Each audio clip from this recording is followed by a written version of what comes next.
예, 다 같이 성경 본문 사도행전 18장, 18장 12절부터 23절까지 같이 교독하도록 하겠습니다.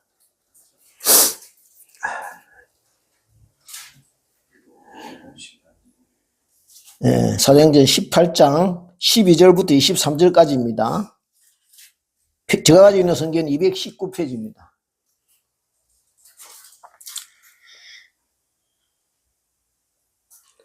찾으신 줄 알고 제가 먼저 교독하겠습니다. 갈리오가 아가야 총독되었을 때에 유대인이 일제히 일어나 바울을 대적하여 법정으로 데리고 가서 만약에 이 사람이 율법을 어기면서 하나님을 경외하라고 사람들을 권한다 하거늘 바울이 입을 열고자 할 때에 갈리오가 유대인들에게 이르되 너희 유대인들아 만일 이것이 무슨 부정한 일이나 불량한 행동이었으면 내가 너희들의 말을 들어주는 것이 옳거니와 만일 문제가 언어와 명칭과 너희 법에 관한 것이면 너희가 스스로 처리하라.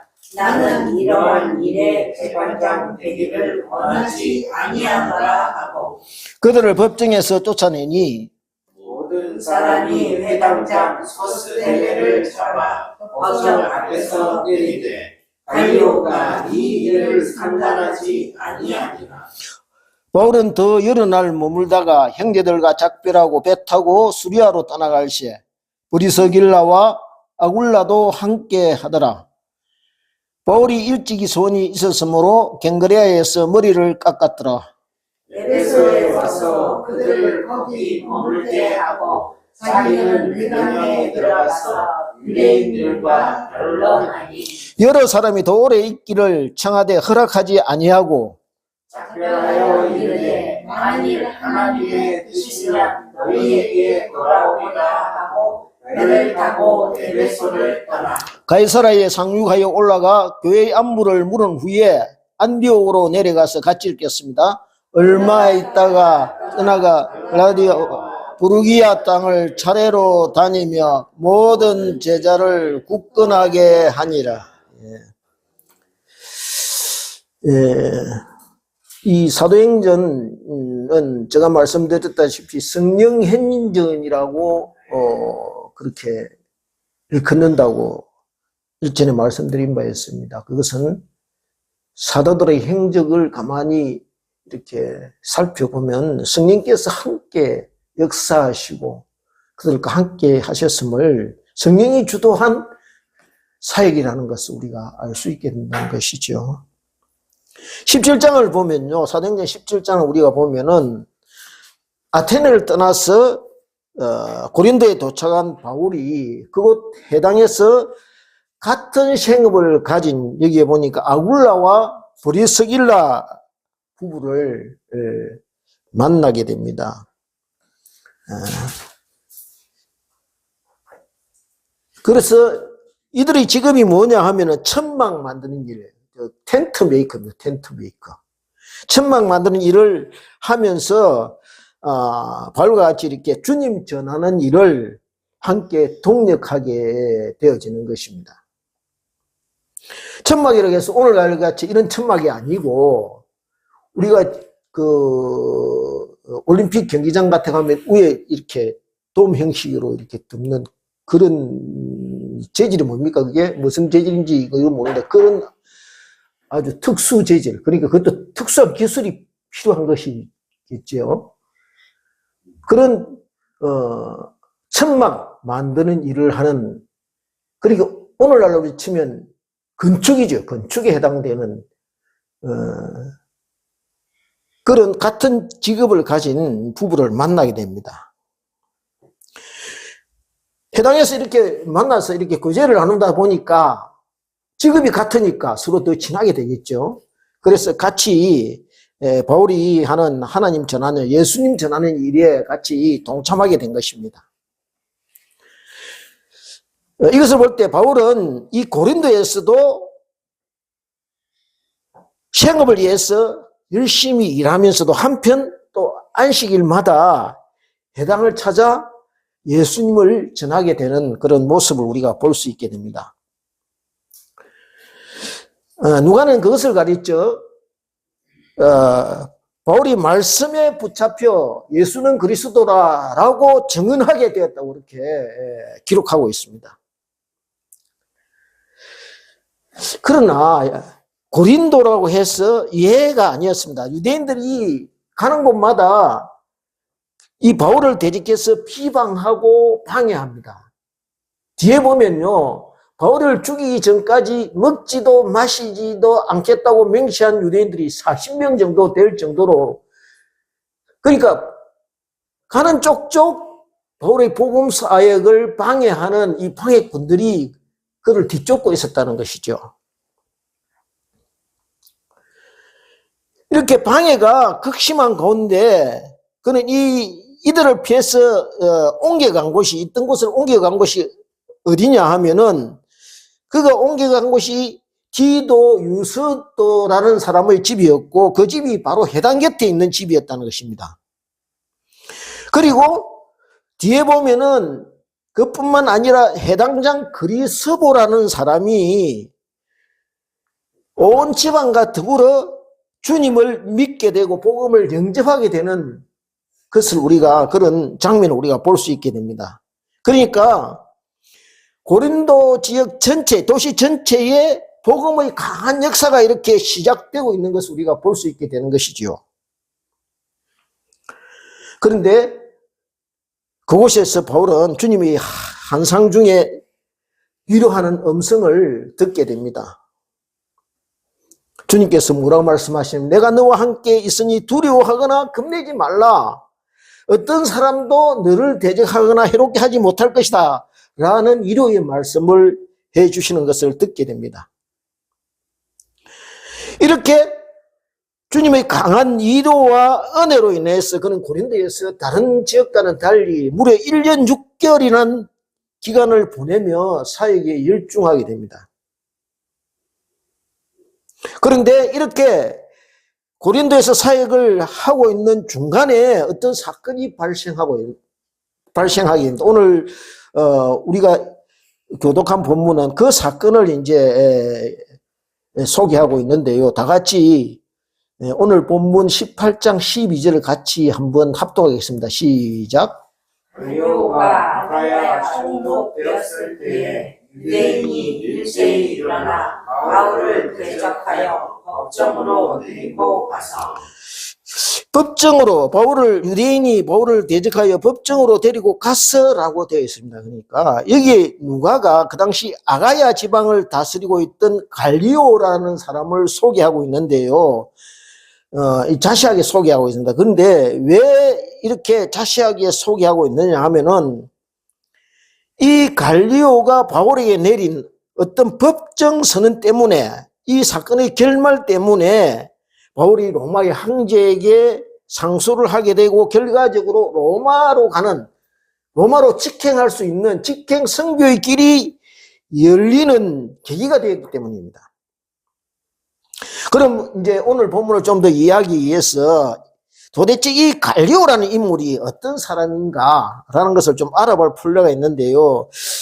그의 집안 배경을 잠시 살펴보면은, 원래 이름은 깁니다. 그 당시 헬라적이 있던 사람 이름이 길듯이, 이 사람의 원래 이름이 마르코스, 이게 마르코스 안네우스 노바투스 한번 들어가고는 이게 좀 기억하기 힘든 이름입니다. 마르코스 안네우스 노바투스라는 긴 이름을 가지고 있는 사람입니다. 형제가 한 사람이 있었는데요. 그 사람 이름이 뭐냐 하면은 루키우스 안네우스 세네카라는 이름입니다. 세네카라는 이름은 여러분 혹시 간혹 들어보셨을지도 모르겠습니다. 왜냐하면 우리가 잘 아는 로마의 유명한 철학자이며 수사학의 대가인 사람입니다. 그는 그 시대 황제의 가정교사를 지내기도 했습니다. 형 되는 사람이 그만큼 유명한 사람이죠. 그리고 대단한 집안 출신입니다. 그런데 이 갈리오는요, 원래 세네카의 친아들은 아니었습니다. 그 친아버지가 아들의 장래를 위해서 미래가 촉망되던 세네카 집안에 자기 아들을 양자로 입적시킵니다.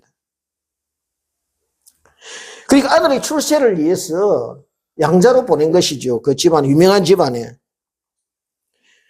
그리고 그 집안도 애가 똑똑하고 영민하니까 자기 양아들로 삼았겠죠. 그 당시는 그런 풍토가 유행하던 그런 시절이었습니다. 로마적 사회 분위기가 그것을 허용하던 그런 시기였습니다. 그래서 여기 보니까 루키우스, 유니우스, 갈리오 집안의 이게 뭐 제가 이름이 굉장히 길어서 조금 이게 헷갈리는데요. 그리고 그 아버지도 나중에 노래 끝에 원로원 의원이 됩니다. 그러니까 이런 사회적인 교분과 친교를 계기로 해서 매점으로 해서 출세 가도를 이제 달리게 되죠. 아무튼 이렇게 그 시대는 출세를 위하여 자기 영혼까지도 저당 잡힐 수 있는 그런 시절이었던 것 같습니다. 그래서 그런 좋은 집안과 학문적 분위기에서 자란 이 갈리오는 황제의 눈에 띄어서 마침내 유다 총독으로 그렇게 임명받게 되는 것이죠. 그런데 그때나 지금이나요, 어떤 공공단체의 장이 바뀌게 되면은, 지금도 그렇습니다. 그죠?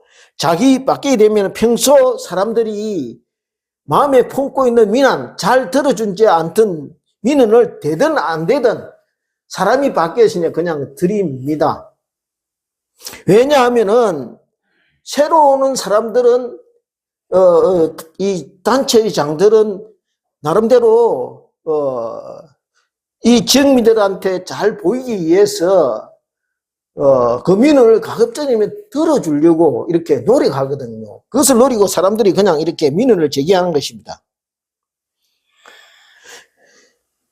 이처럼 이들도 지금 유대인들, 전통 유대인들이 바울을 이 갈리오란 총독에게 지금 고소한 것입니다. 여기 보니까 유대인들이 일제히 일어나 바울을 대적하여라고 되어 있습니다. 누가가 왜 유대인들을 이렇게 대적하여라고 그렇게 표현하고 있을까요? 왜냐하면 유대인들에게 바울은 적이고 원수라는 것입니다. 그러니까 살려두어서는 안 될 존재라는 것이죠. 무엇을 말하냐면 당신은 유럽이 중동과 중동, 아프리카 이게 지역의 절대 강자였습니다. 그러니까 정복군이었습니다. 그러니까 로마 군대가 가는 곳마다 승리를 거두고 그 지역을 정복했는데 가장 큰 문제가 뭐냐 하면은 그 비지배 지역의 정복 지역의 식민지 지역의 종교와 문화, 풍속, 간섭 이런 것이 문제가 되었습니다. 왜냐하면요, 이것을 건드리게 되면은 어떤 걷잡을 수 없는 그런 저항을 받게 되는 것입니다. 왜? 종교를 건드리면은 마지막 남은 한 사람까지 순교를 각오하고 덤벼들거나 저항하게 되는 것입니다. 그래서 대부분 그 시대의 로마는 어떻게 했느냐면은 로마의 법이 허용하는 범위 내에서 정복 지역의 자체 종교를 허용해 주었습니다. 이른바 포용 정책을 그렇게 실시하였던 것이죠. 다만 그들이 불효한 것은 뭐냐면 허용하지 않는 것은 사람을 죽이고 살리는 것, 사형지도에 관한 것을 그것은 생명에 관한 것만은 총독이 직접 관할하도록 그렇게 만들어 두고 있었습니다. 그러니까 이들이 바울을 법정으로 끌고 간 것은 자치를 허락했는데 그것을 뛰어넘으면서 이 법정으로 끌고 간 것은 무슨 뜻이냐 하면은 바울이 로마법을 위반하였으니까 바울에게 사형을 좀 내려달라 이런 뜻이라는 것이죠. 13절을 같이 보겠습니다. 그러면 13절 같이 읽겠습니다. 시작. 말하되 이 사람이 율법을 어기면서 하나님을 경외하라고 사람들을 권한다 하거늘. 여기에 율법을 어기면서 하나님을 경외하라고 권한다라고 했는데 무슨 말이냐 하면은 이 사람 우리 동족이고 정통학자 중에 한 사람인데 우리가 듣도 보도 못하는 그런 예수라는 이상한 사람을 하나님의 아들이라고 하면서 그 사람 믿어야 구원받는다라고 전하고 있다. 그런데 이 사람이 어떤 사람이 로마법을 어겨서 십자가형을 받은 사람인데 그 사람이 어떻게 선지자가 될 수 있고 하나님의 아들이라고 선전하고 다닐 수 있느냐. 그러니까 이거는 이 바울이 전하는 종교는 뭐다? 사교다. 사람을 갖다가 이렇게 혹시의 무민, 그러니까 미혹하게 하는 이런 사교를 지금 전하고 있는 것이다. 이렇게 지금 고수하고 있는 것입니다. 그런데요, 이들의 주장이 갈리오가 어떻게 하느냐 하면은 14절을 같이 읽힌다. 시작. 바울이 입을 열고자 할 때 갈리오가 유대인들에게 이르되 너희 유대인들아 만일 이것이 무슨 부정한 일이나 불량한 행동이었으면 내가 너희 말을 들어주는 것이 옳거니와. 그러니까 갈리오가 뭐냐 하면은 저쪽에서 그 당시 재편은요, 고소인이 있으면 피고소인이 서로 마주보고 있다가 고소인이 이 고소를 하면은 피고소인이 거기에 반란을 제기하고 그것을 이제 이 총독이 듣고 재판하는 사람이 듣고 이제 판결을 내리는 것이 이제 관례로 되어 있습니다. 그런데 일단 저쪽에서 고소를 했겠죠. 바울이 이래서 사교를 지금 전하고 있습니다라고 하니까 저쪽에서 유대인들이 그렇게 이제 이 고소를 하니까 바울이 대답하기도 전에 어떻게 해요? 갈리오가 지금 대답을 다 듣지도 않고 지금 뭐라고 그러느냐 하면은 너희들이 무슨 말도 안 되는 소리를 하고 있느냐고 꾸짖는 듯이 지금 내쫓는 것입니다. 뭐냐 하면은 너희 유대인들은 만일 이것이 무슨 부정한 일이나 불량한 행동이었으면 너희 말을 들어준 것이 옳은데 15절에 보면 문제가 언어와 명칭과 너희 법에 관한 것이면 너희가 스스로 처리하라. 자기가 가만히 들어보니까요. 자기들에 관한 스스로 자기 종교가 옳다면서 그러니까 갈리오가 짐작하기는 어떻게 짐작했느냐 하면은 이것은 자기들 종파, 유대교라는 종파 안에 서로 내분이 생겨서 자기들끼리 지금 다투고 있는 것을 이렇게 생각한 거죠. 근데 종교 문제는 어떻게 로마가 법으로 허용했거든요. 그러니까 이거는 내가 관여할 일이 아니다라고 생각한 것이죠. 그래서 이거는 내가 지금 이렇게 이렇게 판단할 일이 아니고 너희들이 자체적으로 해결할 문제다 하고 내가 이거는 판결상이 안 돼 기각을 해버린 것입니다. 너희 종교에 관한 것이지 로마법을 적용을 그러니까 로마법으로 볼 때는 바울이 불법한 행동을 했던 거나 비윤리적인 행동을 했던 거나 법에 어긋나는 사회 미풍양속을 어지럽거나 어지럽혔다거나 이런 것이 아니라는 것입니다.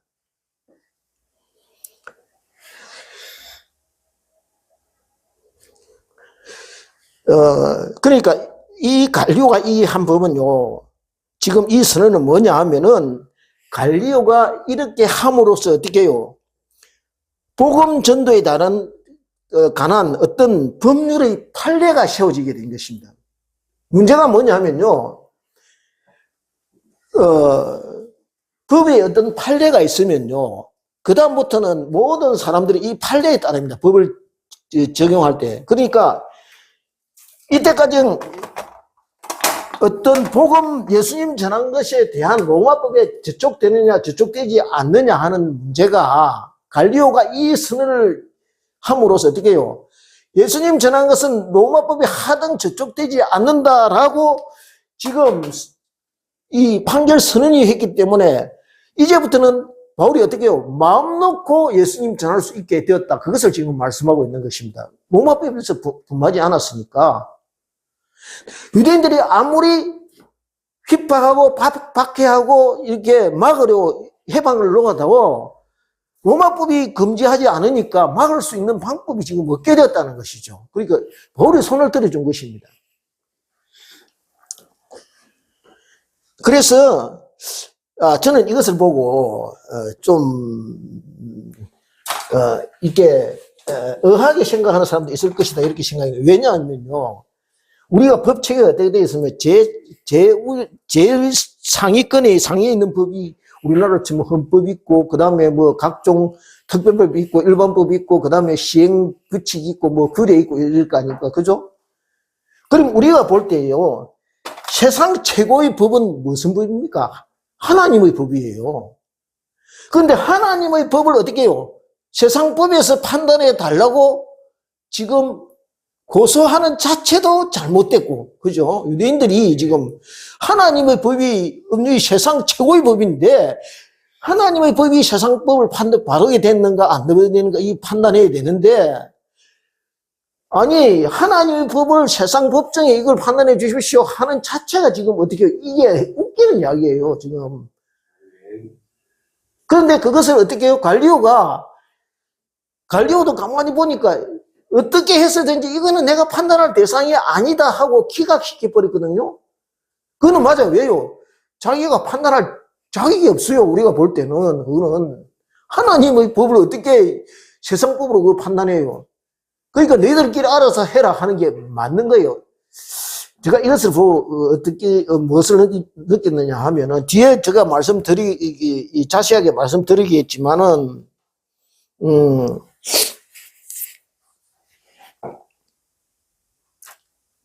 하나님의 법이요, 때로는, 세상 법의 어떤 지배를 받고 세상의 어떤 법률에 어떻게 침해를 받는 것 같지만은요, 세계 역사를 가만히 보면요, 세상 법을 통해서 하나님의 뜻을 이루어 나가는 것을 우리가 볼 수 있다는 거예요. 왜냐? 딱 한 가지 예를 들어볼게요. 이스라엘이 70년 포로 생활 끝에 어떻게 해요? 회복돼서 포로 귀환할 때 그 법이 무슨 법이? 고레스의 칙령에 의해서 그렇게 됩니다. 세상 그 당시 최고 권력자의 기루스 왕, 그리고 고레스 왕의 칙령에 의해서 어떻게 해요? 하나님의 백성이 다시 예루살렘으로 돌아가는 일이 발생하게 되는 거예요. 마찬가지로 가만히 보면요, 세상 법이 하나님 법을 좌지우지하는 것 해도 하나님께서 결과적으로 세상 법을 통해서 하나님 뜻을 이루어 나가신다는 것이죠. 그것을 말씀하고 있는 것입니다. 그런데 가만히 보면요, 갈리오가 유대인들이 고소를 단칼에 이제 기각한 이유가 있는데요, 그의 출신 배경을 보면 우리가 알 수 있다는 것이죠. 왜냐하면 그 집안이 아까 세네카로 그랬죠. 세네카가 자기 형이라고 그랬습니다. 그죠? 그 집안이 철학과 수사학을 전공한 집안이라고 하였지요. 그러니까 수사학과 철학에 대해서는 빠삭하다는 거예요, 갈리오가. 그 가만히 들어보니까 이건 말장난이다 이렇게 생각한 거죠. 그래서 자기 전공 분야니까 야, 이건 바울의 말도 들어보기 전에 그냥 기각 결정을 해버린 거예요.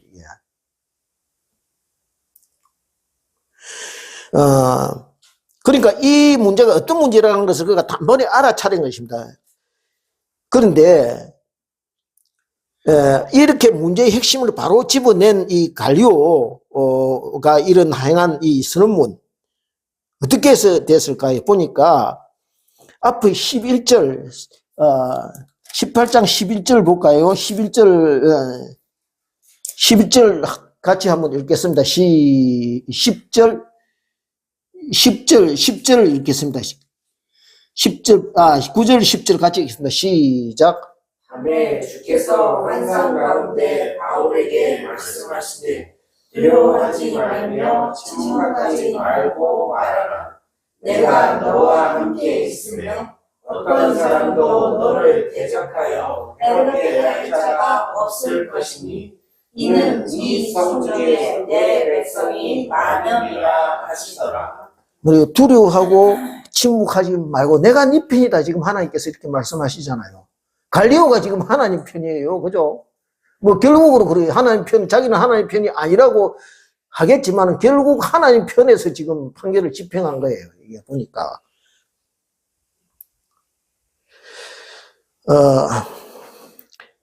그러니까 바울이 이 사건을 통해서 무엇을 느꼈겠느냐는 겁니다. 유대인들이 아무리 대적하고 방해해도 하나님께서 허락하시지 않으면 그 누구도 내 머리카락 하나도 건드릴 수 없게 되는구나 라고 느끼게 되었다는 거죠.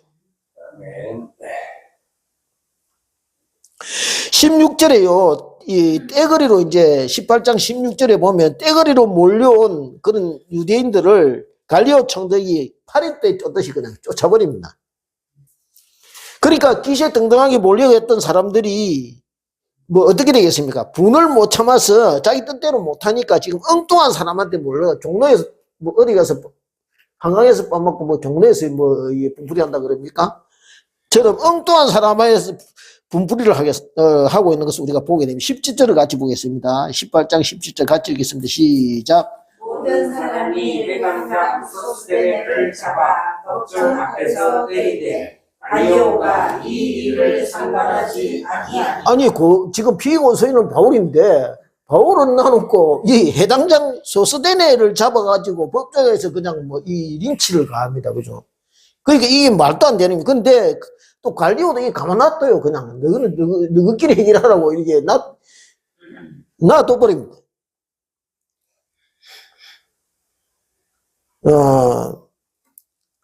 이들이 왜 그런 저 소스데네를 갖다가 이 동네 북처럼 이렇게 때리고 있을까요? 왜냐하면요, 이 유대인들이 소스데네를 때리는 이유는 뭐냐 하면은 바울이 해당해서 사람들을 가르치도록 허용했다는 것입니다.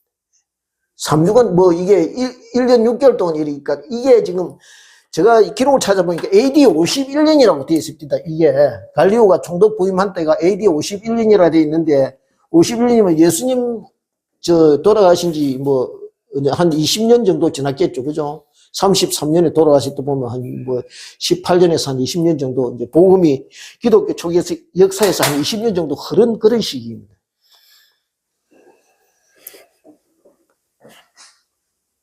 그런데요, 이렇게 소스데네를 이렇게 그거 했는데 우리가 보면은 7절, 8절, 18장 7절, 8절에도 그렇지만은 해당장 그리스도의 경우에도 예수님을 영접하고 온 가족이 이제 예수님을 이렇게 받아들이는데 17절에 놓은 이 소스데네라는 해당장도 나중에 보면요 예수님을 영접하게 되는 것을 우리가 볼 수가 있습니다. 그렇다면은 이 해당장의 직책을 가진 사람들이 왜 이렇게 모두 이렇게 예수님을 이렇게 맞아들이고 온 가족이 이렇게 동참하게 되었을까? 복음에 동참하게 되었을까? 제가 가만히 생각해 보니까요. 아무래도 말씀을 열심히 듣고 말씀을 가까이 하는 사람들 아니겠습니까? 이분들이. 그러니까 바울이 전하는 내용이 사실인지 아닌지 선지자들이 예언하는 이런 예언들을 통해서 말씀을 통해서 바로 찾아보니까 이게 복음이 확실하구나. 예수님이 참 메시아가 되구나 하고 말씀을 통해서 깨닫게 된다는 것이죠. 그래서 말씀은 들음에서 난다는 거예요. 고린도전서 11장 1절에 보면요 어떻게 되어 있느냐 하면은 이렇게 되어 있습니다. 하나님의 뜻을 따라 그리스도 예수의 사도로 부르심을 받은 바울과 형제 소스데네는 라고 이렇게 되어 있습니다. 그러니까 이 소스데네라는 사람이 나중에는 고린도 해당장이었던 이 사람이 나중에 바울과 같은 동역자가 되어 있다는 것이죠. 바울의 복음 사역에 같이 동참하게 되었다는 거예요. 그러니까 기록을 보면요. 이 고린도 교회 1대 감독이 누구냐 하면 바울, 2대가 실라, 3대가 아볼로, 4대가 소스데네라고 되어 있습니다. 나중에 고린도 교회의 감독이 되었다는 거예요. 이렇게 하나님의 사람들은 어느 곳 어떤 경로를 통하든 같이 만나고 헤어지고 하는 그런 과정을 통하여 하나님께서 자기 일을 감당하게 하신다는 거예요. 이제 18절을 보겠습니다. 18절을 같이 읽겠습니다. 시작. 바울은 더 여러 날 머물다가 형제들과 작별하고 택하고 수리아로 떠나갈세 브리스길라와 아볼라도 함께 하더라. 여기에 소원이 있었으므로 겐드리아에서 머리를 깎았더라. 여기에 우리가 잘 아는 이게 브리스길라와 아굴라 부부가 나옵니다. 근데요, 이분들이 참 주님 안에서 참 아름다운 부부예요. 제가 볼 때는. 바로기는 우리 집사님, 근사님 부부가 이 브리스길라와 아굴라 같은 부부가 되길 원합니다. 저희들도 마찬가지고요. 네. 참 부부가요, 제가 보니까요, 살아보니까 안 맞는 구석이 참 많아요, 제가 볼 때는. 하나도 맞는 게 없어. 딱 맞는 건 한 가지 뭐냐 하면 아침마다 화장실 가는 시간만 딱 같아요.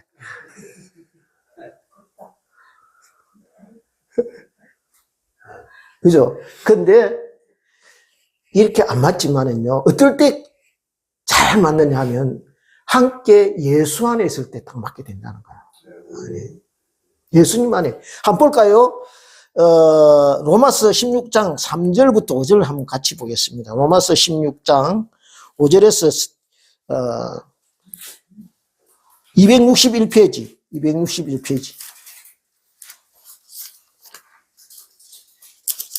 로마서 16장 3절에서 5절 한번 볼까요?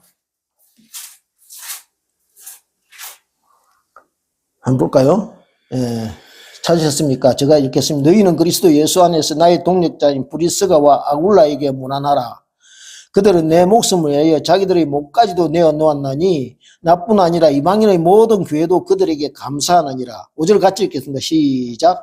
또 저희 집에 있는 교회도 문안하라. 내가 사랑하는 에베네도에게 문안하라. 그는 아시아에서 그리스도께 처음 맺은 열매니라. 여기 뭐랄까요? 저희 집에 있는 교회도 문안하라 돼 있죠. 이 브리스길라와 아굴라 집에 어떻게 해요? 집이 바로 교회였다는 거예요, 이게. 그러니까 이 말은 또 한편은 뭐랍니까? 그 부부 자체가 가정이 교회되었다는 거예요. 예수 안에 있었다는 거죠. 예수 안에서 함께 동력하는 동력자가 되었다는 거예요. 참 아름다운, 아름답고 귀한, 원래 이분들은요, 로마에 있다가 글라우디오 황제 때에 유대인 추방령이 내려져가지고 고린도로 쫓겨갑니다. 고린도로 쫓겨와서 먹고 살아야 되니까 텐트 업자로 같이 이제 일하다가 이 바울을 만나게 된 거예요. 바울을 만나서는 어떻게 됩니까? 바울과 같이 복음 사역에 같이 동참하게 됩니다. 그래서 바울을 떠나지 않고 바울이 떠날 때 같이 지금 떠나는 게 있습니다. 바울의 사역에 동참하겠다는 것이죠. 남은 인생을 어떻게 해요? 주님과 같이 주님의 일에 온전히 같이 바치기로 헌신하기로 그래 작정한 것입니다. 그러니까 바울을 만나고 난 뒤에 어떻게 됩니까? 삶의 목표와 방향을 확실히 정하게 된 것이죠. 그렇습니다. 저와 여러분이요, 누구와 교제하고 누구와 함께 지내냐 하는 데 따라서 삶의 방향이 달라진다는 거예요. 그래서 복 있는 사람은 어떻게 해요?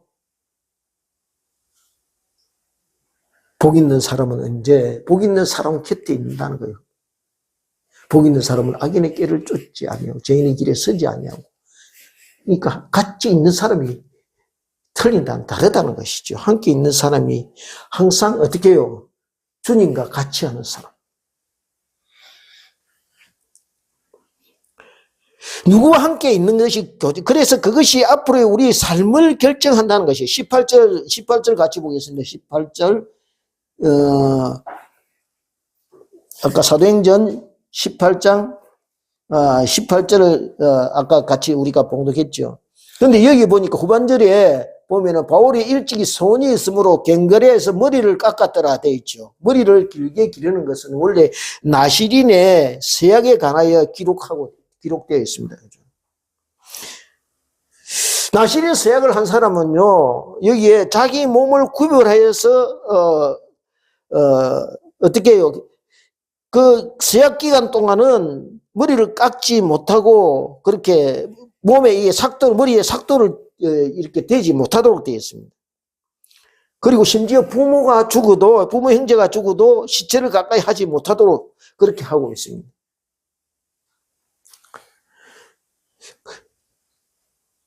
그리고 포도나무에서 난 것을 먹지 못하도록 그렇게 포도주를 멀리 하도록 되어 있죠.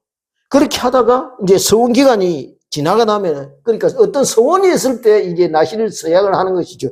그렇게 서원 기간이 끝나게 나면은 여호와께 제사를 드리고 머리털을 이렇게 밀도록 그렇게 되어 있습니다. 근데 바울이 전한 복음의 내용을 보면요, 율법과 할례를 이렇게 준수하는 것을 이렇게 율법과 할례 때문에 어떻게 복음이 이렇게 멀리하는 것을 이렇게 원하지 않았거든요. 그러니까 율법이 오히려 율법과 할례를 지킴으로 인해서 복음의 의미가 훼손되는 것을 굉장히 이렇게 경계하고 있는데요. 여기 보니까 이 나시린 서약을 율법과 할례를 지키기 위해서 바울이 나시린 서약을 하였다고 보기는 어렵습니다. 그러면 뭐냐?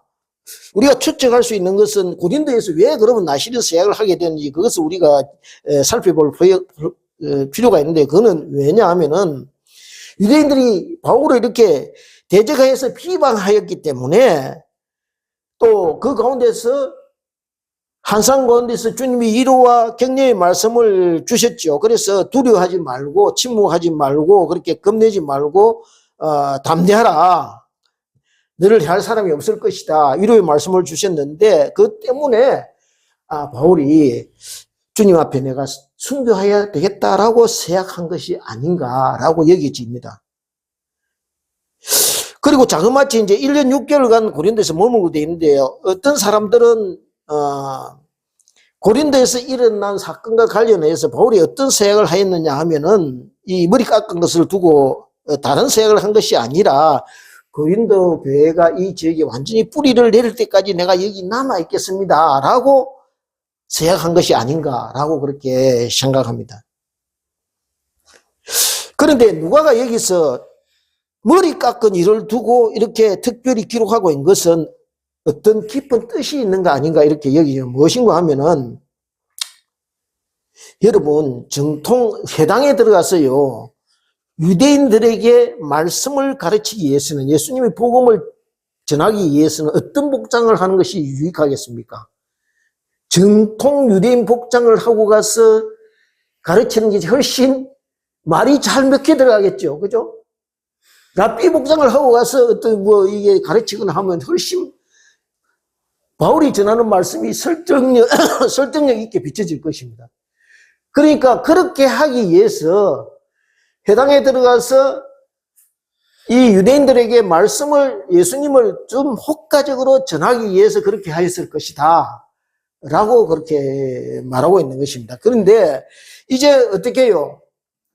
이 갈리오의 법정 선언으로 인해서 아무데서나 지금 그리낌없이 복음을 전해도 된다 하는 이 선언을, 이걸 프리패스권을, 이 통행권을 받아 놓았기 때문에 이제는 어떻게 해요? 머리를 깎아도 된다 이렇게 여겨진다는 거예요. 그것은 이제 누가가 여기에 이제 우리가 짐작하는 바로는 누가의 기록을 통해서 우리가 그것을 알 수 있다는 것입니다. 그러니까 복음 전도가 로마법에 저촉되지 않는다는 것을 확인한 후에 이방인 전도에 본격적으로 다가가려 했던 것이다 라고 이제 설명하고 있는 것이죠. 그래서 고린도전서 9장 20절부터 21절에 19절부터 19절부터 23절을 보면요. 다 같이 한번 찾아보고 272페이지 한번 볼까요? 272페이지 고린도전서 9장 19절부터 22절까지 9장 19절 한번 볼까요? 같이 교독하겠습니다. 19절부터 23절까지 같이 교독하겠습니다. 19절. 내가 모든 사람에게 자유로우나 스스로 모든 사람에게 종이 된 것은 더 많은 사람을 얻고자 함이라. 20절. 유대인들에게 내가 내 힘과 같이 된 것은 유대인들을 얻고자 하며, 율법 아래에 있는 자들에게는 내가 율법 아래에 있지 아니하나 율법 아래에 있는 자같이 된 것은 율법 아래에 있는 자들을 얻고자 하며. 율법 없는 자에게는 내가 하나님께는 율법 없는 자가 아니요 도리어 그리스도 율법 아래에 있는 자이나 율법 없는 자와 같이 된 것은 율법 없는 자들을 얻고자 함이라. 약한 자들에게는 내가 약한 자와 같이 된 것은 약한 자들을 얻고자 하며, 내가 여러 사람에게 여러 모습이 된 것은 아무쪼록 몇 사람이라도 구원하고자 함이라. 23절 같이 읽겠습니다. 내가 복음을 위하여 모든 것을 행함은 복음에 참여하고자 함이라. 바울이 뭡니까? 무슨 말씀하고 있습니까?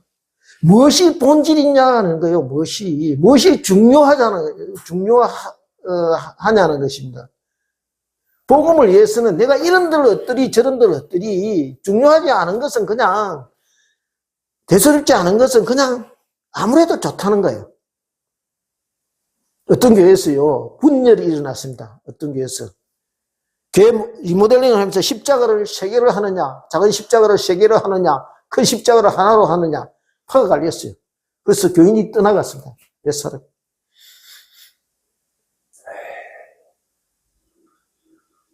어떤 교회는 그런데요.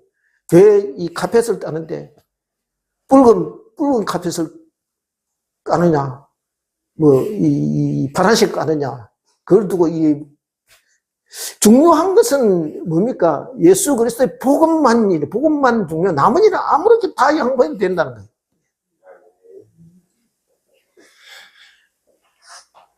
핵심이 무엇이냐? 우리가 전하는 것은 바울은 나는 어떻게 돼도 좋다.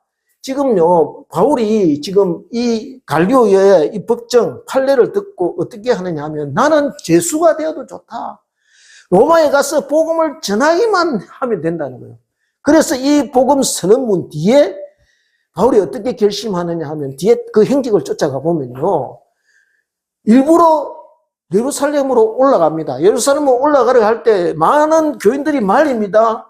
에베소 교회에서도 그렇고 가는 지역마다 교회에서 당신 올라가면은 허리띠에 물에 이렇게 끌려가게 된다. 내가 한상을 봤다. 선지자들이 이렇게 예언을 해요. 그런데도 굳이 어떻게 해요? 예루살렘으로 올라갑니다. 그것은요 이렇게 끌려가서 죄인의 몸으로 이렇게 가더라도 내가 예수님만 전하면 된다라는 그 믿음이 있었기 때문에 그 열정이 있었기 때문에 그가 스스로 자처한 것입니다. 같이 한번 볼까요? 사도행전 25장 뒤에 띄우면서 310페이지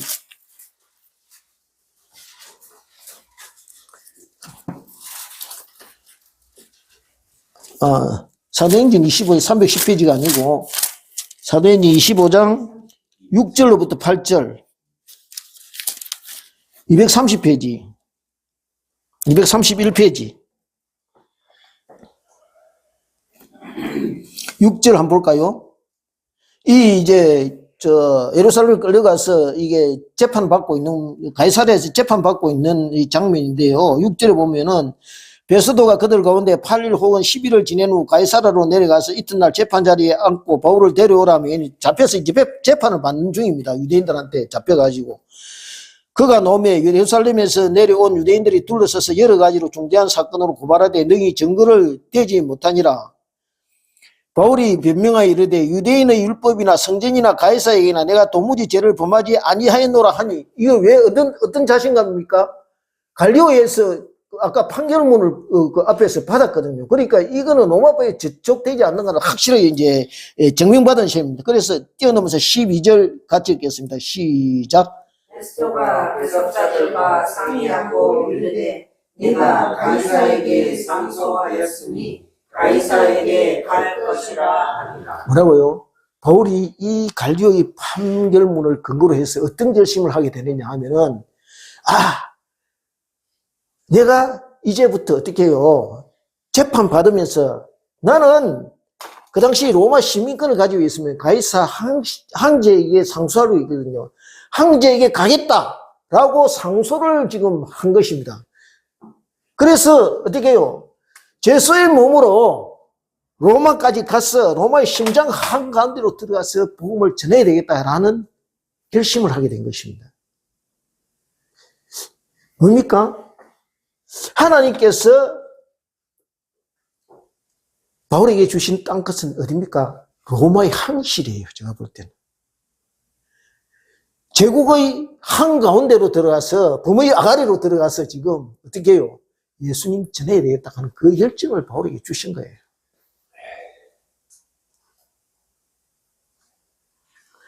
그래서 그가 이 갈리오의 판결을 통해서 느낀 것은 뭐냐 하면은 사람이 아무리 나를 해치려 하고 또 복음을 방해해도 하나님께서 나를 지켜주실 것이다. 내가 복음에 이렇게 열정을 가지고 예수님 전하게 되면은 하나님께서 나를 지켜주시고 보호해 주시다는 믿음을 가지고 있었다는 것이죠. 20절을 같이 보겠습니다. 20절, 21절 같이 읽겠습니다. 시작. 여러 사람이 더 오래 있기를 청하되 허락하지 아니하고 작별하여 이르되 만일 하나님의 뜻이면 너희에게 돌아오리라 하고 배를 타고 에베소를 떠나 21절. 가이사라에 상륙하여 올라가 22절. 예. 가이사라에 상륙하여 올라가 교회의 안부를 물은 후에 안디옥으로 내려갔어. 여기 보니까 에베소에 와서 19절에 보면 거기 머물게 하고 에베소에 왔으면 이제 좀 쉬어야 될 거 아니에요. 그만큼 시달리고 뭐가 이게 고달프게 시달렸으면은 쉬어야 되는데 다른 사람들은 여기 머물러 하고 자기는 어디요? 곧장 어디로 갑니까? 쉬지도 못하고 바로 어디요? 해당으로 들어가서 가슴에 불이 붙어서 그냥 한시도 쉬지는 못하는 거예요. 열정이 불이 붙어가지고.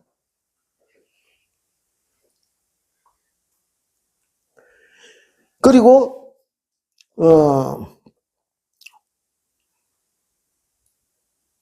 유대인과 변로한 여러 사람이 오래 있기를 청하나 허락하지 아니하고 21절 작별하고 이르되 만일 하나님의 뜻이면 너희에게 돌아오리라 하고 배를 타고 에베소를 떠나라고 이렇게 되어 있습니다.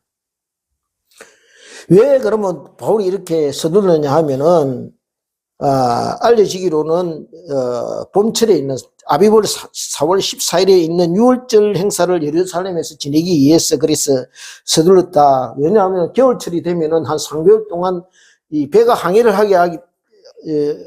항해를 못하기 때문에 그 전에 그러니까 겨울이 오기 전에 예루살렘에 도착하기 위해서 그렇게 서둘렀다. 그렇게 전부 다 이야기를 하고 있습니다. 그렇게 던지면서 이제 떠나면서 이제 의미 있는 심장한 한마디를 던지는데요. 그게 뭐냐 하면은 하나님의 뜻이면 너희에게 돌아오리라 하는 그런 말을 던지고 있습니다. 그런데 이 말을 하는 이유가 있으면 왜냐하면은 갈리오 총독의 법정에 있던 일을 통해서 그가 느낀 것이 있었기 때문입니다.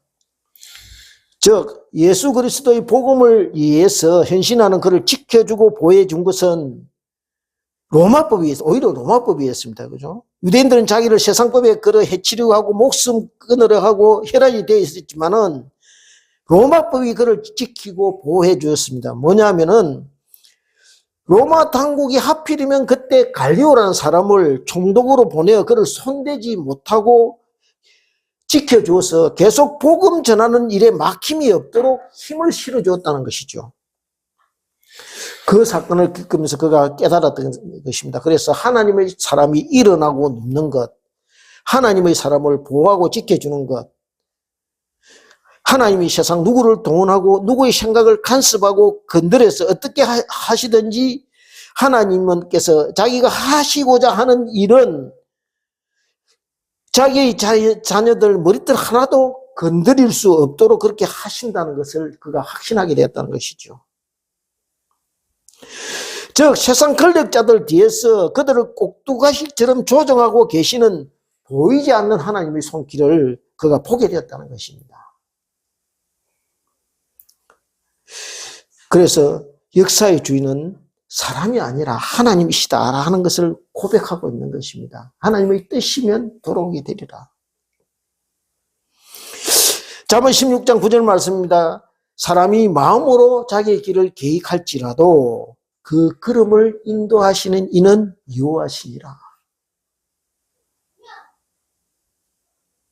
그래서 그는 자기 인생을 이제부터 하나님 손에 통째로 맡겨버린 것입니다. 이 고린도 법정에서의 사건을 겪고 난 뒤 그는 로마에 가서 복음을 전해야 되겠다는 생각을 가지게 되었던 것입니다. 그래서 앞에서 사도행전 26장에서 8절 말씀드린 것처럼 그는 이 막힘이 없는 이 갈리오의 법정 선언문을 가지고 무료로 이제 세계 선교 여행을 하기로 작정한 것입니다. 그죠? 제수의 몸으로 가니까 먹는 거, 입는 거 지금 걱정할 것 없죠. 하더나 또 어떻게 군인들이 같이 이게 뭐 경계로서 보초를 써서 씻게 해줬으니까 아무 걱정 없습니다. 그죠? 그 공짜로 지금 뭐 이렇게 복음 전도를 하게 되는 것입니다. 주위에 또 뭐 사람들 많이 같이 배에 타고 갔던 사람들, 뭐 군인들 많죠? 바울은요, 지금 무슨 말씀하고 있느냐면 나는 망가지고 부서지도 오직 내가 전하는 예수님만 저들이 가슴에 심어지고 살아있으면 된다라고 생각한 것입니다. 그래서 그는 한평생 하나님 아버지의 뜻을 쫓아 살기로 작정하였던 것이죠. 오늘 본문을 통하여 누가는 저와 여러분에게 이렇게 묻습니다. 뭐라고 묻느냐 하면은 저와 여러분은 무엇을 쫓아가는 사람들입니까? 라고 묻고 있는 것입니다. 세상의 시류를 쫓아가는 사람들입니까? 돈과 명예를 기웃거리며 살고 있는 사람들입니까? 목적과 방향을 분명히 하라는 것입니다. 그래야 실패하지 않는다는 것이죠. 실망당하지 않는다는 것입니다. 방향과 지점이 분명한 사람이 목적지에 도달할 수 있다는 것이죠. 바울이 왜 이렇게 물불을 가리자고 전하게 됐습니까? 확신이 있었기 때문에 확신이. 믿음은요, 자기가 믿는 만큼 전하게 되어 있다는 것이죠. 믿는 만큼. 오늘 이 시간 저와 여러분 가고 있는 방향이 제대로인지 점검하고 체크하는 시간이 되기를 원합니다. 제대로 가고 있는가 살펴보는 시간이 되기를 원합니다. 그리고 지금 저와 여러분이 꼭 있어야 할 자리에 있는지 응답받는 시간이 되기를 소원합니다. 저와 여러분 모두 은혜를 입은 사람으로서 부르심을 받은 사람으로서 축복된 사람으로서 이 하나님의 부르심에 응답하여 달려가는 복된 저와 여러분 되시기를 주님의 이름으로 축원드립니다. 기도하겠습니다. 주님, 이렇게 저렇게 저희들을 주님의 일꾼으로 부르셨습니다. 이 부르심의 소명에 저희들이 열심을 다하여 달려가게 하시고 그래하여 나중에 주님께서 우리를 잘하였다 칭찬받는 저희들 될 수 있도록 주와 우리를 동행하시고 능력 부어 역사하게 하여 주시옵소서. 우리 한평생에 그냥 허공을 치는 것 같지 않게 하시고 열심을 다하여 달려가는 콧대를 하여 달려가는 그런 충성된 일꾼 될 수 있도록 주께서 함께하여 주시옵소서. 감사드리옵고 예수님 이름으로 기도드리옵나이다.